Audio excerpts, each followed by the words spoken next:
Hello, I'm Christine Schiavone, and our show is Spiritual Exploration. Tonight, we're going to talk about a topic that's been on my mind for several years now, and I imagine that a lot of you have thought about it. I'm looking forward toward 2012 and hoping for the best, actually, and I have with me a very welcome guest who's been with us on many occasions. I'm sure you've enjoyed before, Dr. Blanca Greenberg. How you doing? I'm doing very well, Christine. Good. How are you? I'm fine, thanks. Good. Thanks for joining us again tonight, Blanca. Thank you for always inviting me. It's always a pleasure. You have so many topics to talk about, and we're covering them one at a time. And tonight we're going to talk about Ascension, moving toward 2012. Let's get into it right away about Ascension. What do we mean by Ascension? What are we going to do? We're not going to just go body and soul up into heaven or something. That's Ascension, isn't it? Well, it depends on who you ask, and that's a great way to start because if we look at sacred text, biblical scriptures, we'll say, we'll read that that's what Ascension means. Right. And so it's really a matter of perception and, more importantly, individual belief of what it means. And so that's the scope of the program today, so that we can invite the public to expand their knowledge of what Ascension is. And their understanding about what we're going to be living through between now and then and what will happen after that. Yes, and of course I want to begin by saying that I want to invite all the viewers to enjoy the show from a place of inspiration, to listen and see what resonates in their heart from a place of joy. And of course, we're inviting the viewers to abandon any fear that they may have surrounding the word Ascension, because there is a lot of fear that surrounds that word. You think so? I mean, I do, because you know what? You just mentioned something, heaven. Yes. Okay, so if Ascension means going to heaven, not many people in this world believe that they're worthy or entitled to go to heaven. So you could see how immediately the word Ascension can scare people. True. Well, some people don't even believe there is a heaven. That's correct. And so it leaves a lot of mystery and a lot of areas of the unknown. And we know that when we're not in awareness of something, when there's a mystery behind something that, that we want to know, it can fester up a lot of fear. Yeah, I imagine it can. I have been, I don't know if you'd call it fearful, but concerned about all the changes that we have already started to see in our lives, and that will continue. I know that between now and then, now in the year 2012, so many changes will occur that life as we know it is not going to be the same. So how will it be different? It will be wonderfully different. And I want to also add immediately that, there's a lot of books out in the market that speak of 2012, the Mayan calendar specifically. Again, I'm going to mention that there's a lot of sacred texts that speak about 2012 and the Armageddon. And so I'm offering whatever insight I have, and I thank you for inviting me here, from the divine. And how do I get that? Because I came here for a vessel to speak on behalf of that divine humbly for a decade or so. And so what I'm going to offer the viewers today is, what I've been told. There's many books out there that may contradict or may not follow what I teach my students, what I teach humanity. 2012 is a beautiful rebirth for humanity. And I don't actually from my insight, by the time 2012 comes, we will already be in that new place of rebirth. In other words, Ascension will have already taken place. We are in full throttle Ascension right now. And what does Ascension mean? It means that humanity as a whole is raising their consciousness. And so if we compare, say, a kindergarten child to a graduating high school student, It's a big difference. there's a very big difference. And from the beginning of time, we can say that humanity came in here as that kindergarten child, and we're headed towards that graduation of high school. Now, you feel this is going to be a good experience for everyone? Or a scary experience? Well, you know what? I want to use that analogy about the child that goes into kindergarten. Okay. Not many children who go into kindergarten go in there willingly, do That's they? true. I've seen a lot of crying know what? children. Very good. You know what? They go in there afraid. They go in there. They're being separated from their parent. That's right. They don't know what to expect, and they're being taken out of their comfort zone. Right. And so it takes them a very long time to adapt, yes? And so when we talk about Ascension, I would say that that is going to be a similar situation. If someone is not aware of what Ascension is, then they're going to be afraid. Then they may have a resistance to move towards that beautiful new rebirth. But if they have awareness, which is what we're trying to invite the viewers to have today, of course, Yeah. then you know what? Then they're not going to be afraid. And they're going to look forward to it. All right, so what are we supposed to be aware of? Change, shifts in the world, in the universe, we're seeing them already. You know, really all we have to do is put on the television, which I have said here many times on the show that we shouldn't watch the news, simply because it, you know, upsets us, it makes us nervous, anxious, Right. even though it keeps us, quote unquote, informed. But we really just simply have to turn on the television or read the newspapers to see that there's a lot of, you know, natural disasters happening across the globe. Right. And I focus on that particularly because part of Ascension is that the world, the earth, is shifting, is rising Right. into another realm of consciousness. And as it does that, it goes through what we call a cleansing process.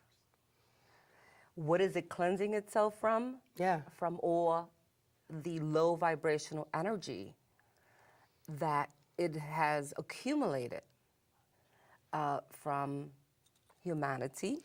In other words, you're saying that the masses of people who are being wiped out by these natural disasters have a lower vibration? No, I'm not saying that at all. No. We should not look at a tragedy, what we call a tragedy, and say that those individuals have suffered that tragedy because they were low vibrational. Actually, quite the contrary. They may be beautiful, they may have been beautiful angels that volunteered Right. to partake in this experience with the goal of awakening humanity to stop and look. And, you know, we can see examples of that in 9/11. In other words, Yes. these people kind of volunteered so that they can show us something, they can teach us something. Yes, and we need to emphasize that, of course, you know, when we say volunteer, we're not speaking about a physical volunteering, you know, physically these human beings didn't say, you know what, yeah, I want to live in this part of the country so that, you know, I can Be in the middle of be in the middle of hurricane this that's gonna kill tragedy. me, yeah. But on a soul level, yes, these souls volunteered knowing that they came here to fulfill a very specific time span and contract in this realm, and that they would partake in this experience knowing that it would have an impact. And that impact is not always pleasant to the masses, but they're eye-openers and they're very awakening, aren't they? Very.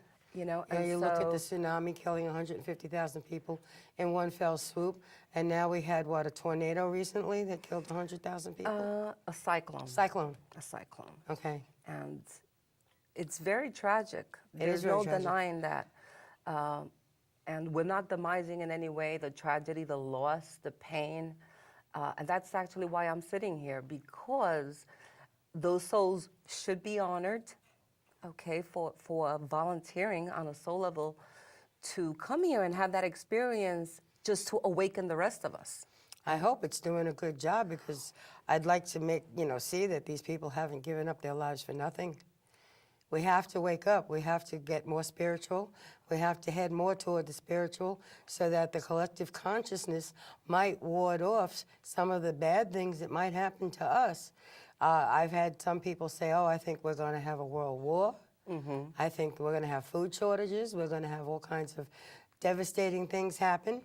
And we can change that. I know we can. We definitely could, Christine. And, when I hear those things, I try to use analogies so that we can step out of the immediate fear of what those possible scenarios can cause and bring it into a more simplistic state to say, you know what, if a child is misbehaving or not behaving in a way that's to his highest good, what do we do as parents? Well, What reprimand should the we do? child, or set them straight.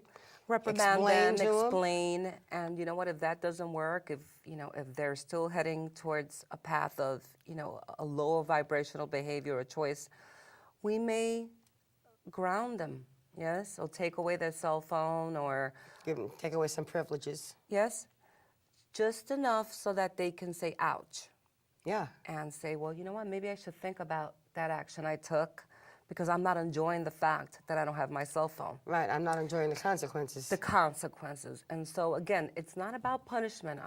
I do not teach that. I do not promote that. I do not advocate that. But when we talk about these possibilities, these scenarios of food shortage or wars, we have to ask ourselves why. And if we ask ourselves why, we have to just simply look at the choices that the masses as a whole are making, the separation that exists, the greed for the material and not for unconditional love, unity, oneness, compassion.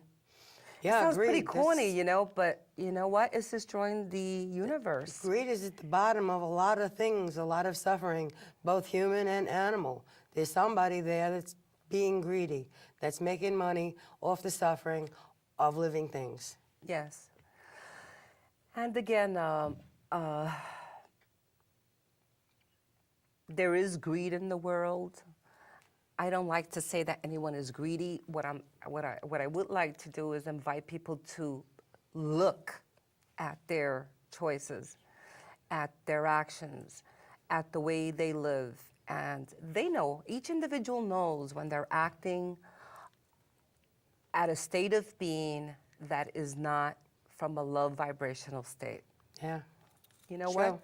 They can go ahead and say, you know what, I'm a wonderful person, I contribute to, good causes, and they may very well do that. But if there's actions or choices that they're making that are not from a low vibrational place, they know it. Yeah. And what I want to tell them today is that whether they realize it or not, that makes a contribution to every consequence of separation that exists in the world today.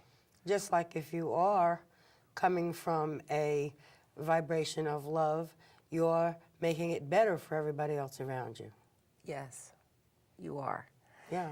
And we don't believe, when we hear this, we can still choose to say, okay, you know what, so I'm going to be more loving. But is it really going to make a difference to those people in Thailand that, just suffered this terrible tragedy? Mm. Well, I'm going to tell you that it is going to make a difference. You don't have to be in front of somebody, or you don't have to be in a country to make a huge difference in the vibrational state that this world vibrates in. All right, so then what can we, as people far away, many miles away from there, do to improve things for the people who have suffered this tragedy there? Honor, the souls, instead of having that vibration of fear, of injustice, or pain for them. Have compassion for what is going on, but also honor the souls that are partaking in this experience. Pray, send them your love and light. send the world, the earth, every molecule that exists, love and light. How do you do that? Meditation? Learn how to love yourself first. Right. You know, go into your inner core. By and meditating. Meditating, or just recognizing that there's a beautiful energy of spirit that's within you, that's full of love and light. All you have to do is look in the mirror, you know, and look at the windows of your soul, at your eyes. And if you really want to see that love and light, you'll see it. But if you can't see it there, then you know what? Go look for a child. Yeah, that's right. Go look for a child and look at a child's eyes.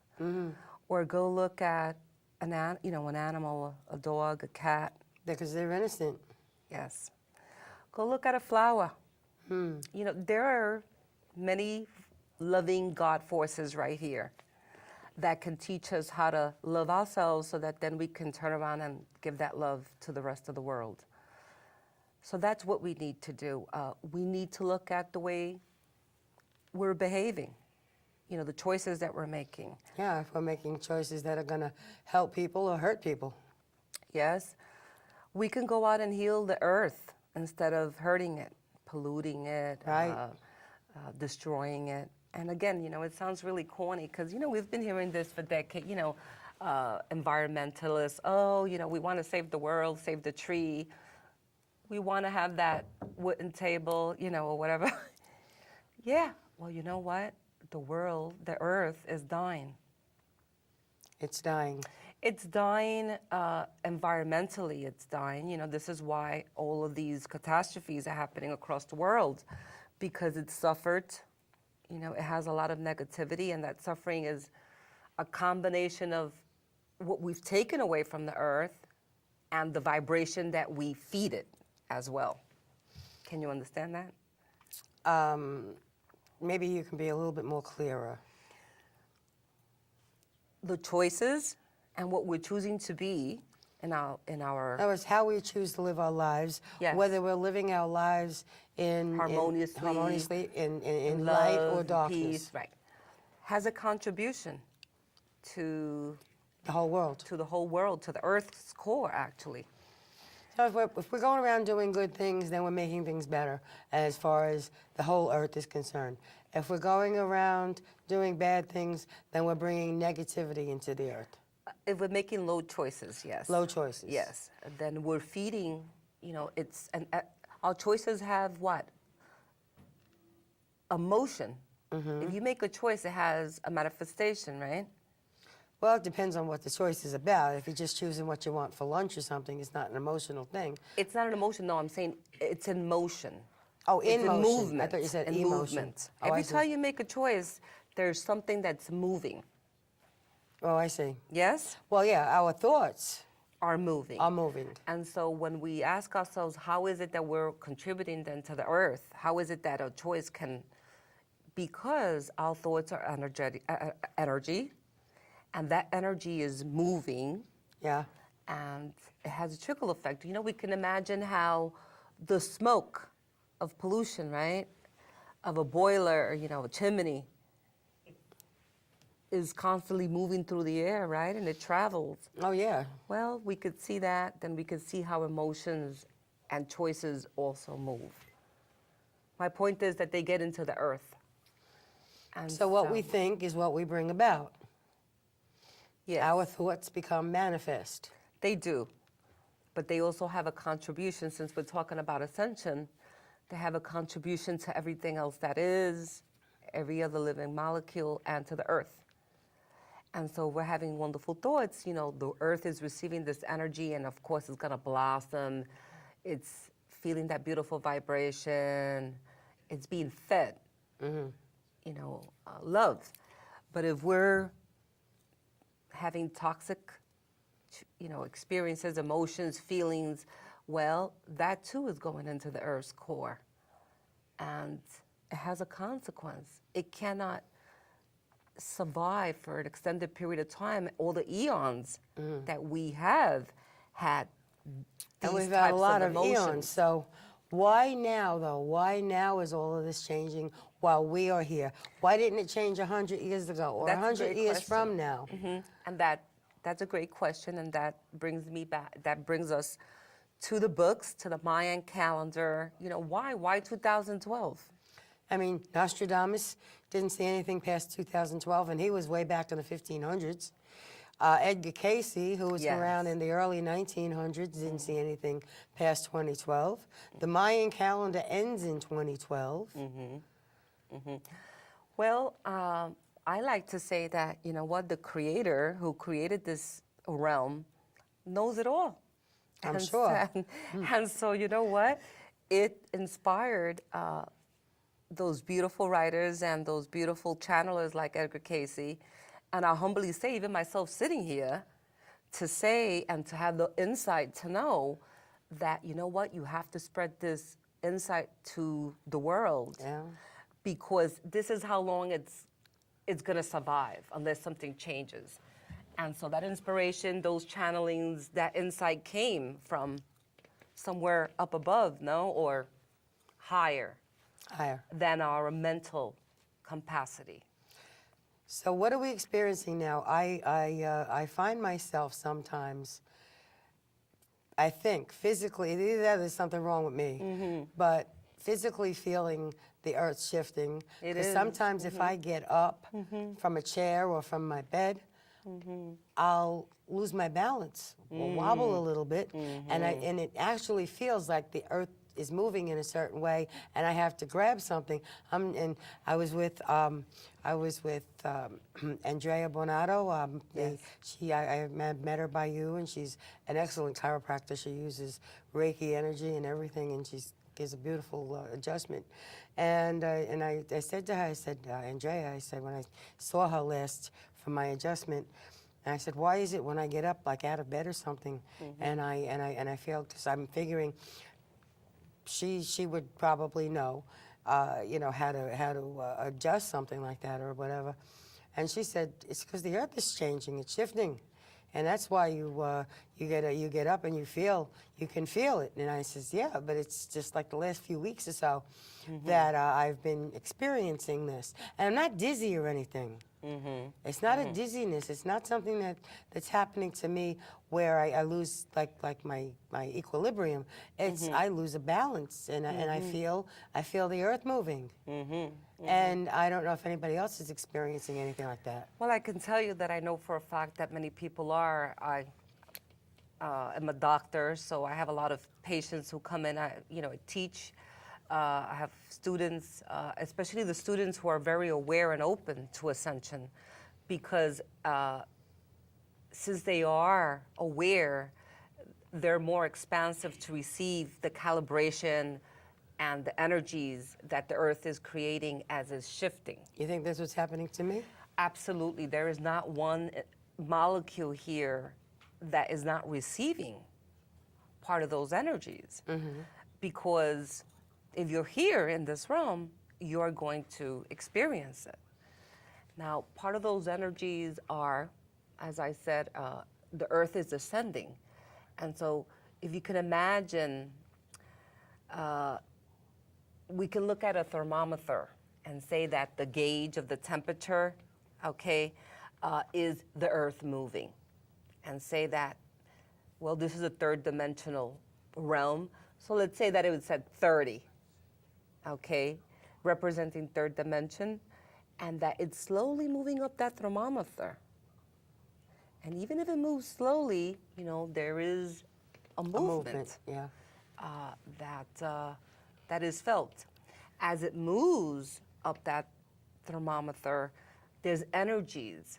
The frequency of other dimensions is much more fluid, lighter, if you may, than this third dimensional realm here. So that actually contributes to people feeling lightheaded or lighter. You know, your body is lighter. Really? It is, and so is the earth. It's not as heavy as it used to be because it's moving from a third dimensional state that's very dense, very heavy, with all this negative, you know, energy and emotions. into a more cleaner or lighter state, if you may. It's there's a lot of complexity to understanding this. It's very fundamental, though, once you're exposed to the terminology. And I can see us doing a couple of shows just going on different facets of what Ascension is, from the frequencies to the calibrations. What is that? Well, this is all going on behind the scenes, and we're hoping that it's not behind the scenes much longer, because if humanity is informed, then they can be very open to receiving this and prepared in a beautiful way instead of being afraid because they don't know what's going on. Yeah, well, that's why we're here. We're trying to bring the information to as many people as we can about what is going on. And what is going on in a nutshell now is the earth is changing, it's shifting, and it's shifting because of humanity from the beginning of time, or humanity that exists today. Wow, that's a great question also. I would say both. Really? And I would say both because in the beginning, from the beginning, it was moving because that first human species was evolving from the day it entered this realm. That was one of the reasons why it entered here, was to evolve, and the evolution is movement. You follow me? Right, and So it's if I had to evolved into answer where that, we are today. yeah, it started moving from the day it was created.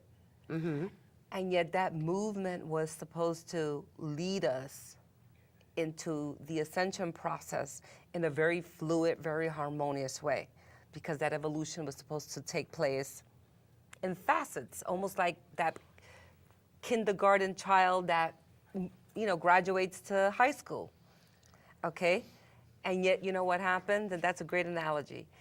That kindergarten child got left back a lot of times. Really? It got left back.